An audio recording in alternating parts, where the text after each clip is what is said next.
శనివారం నాడు తెల్లవారక ముందు తలంటు పోసుకుని నల్ల చీర నల్ల రవిక ధరించి శంకు చక్రములతో కూడిన 7 కొండల స్వామి తిరునామమునకు మట్టి ప్రమదలో 7 రంగులతో కూడిన వత్తిని వెలిగించి శశాస్త్రీయంగా స్వామిని పూజించి కమ్మని నువ్వుల చిమ్మిలి నైవేద్యం పెట్టి నీరాజనముతో వ్రతమును పూర్తి చెయ్యాలి. తిరిగి సాయంత్రం వరకు ఉపవాసం ఉండి స్నానము చేసి పసుపు చీర పసుపు రవిక ధరించి వ్రత విధానము సాగించి స్వామికి ఇష్టమైన చక్కెర లడ్డూలను నివేదనము చేసి నీరాజనమునిడి ఒక అతిథిని ఆహ్వానించి భోజనాదులతో సత్కరించి అతిథి భుజించి విడిచిన ఒక మెతుకును అమృతమస్తువని ఆరగించాలి.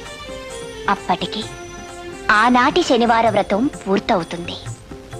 ఈ విధంగా 7 శనివారములు వ్రతమును చేసినచో ఉద్దేశించిన సత్ఫలమును పొందగలరు.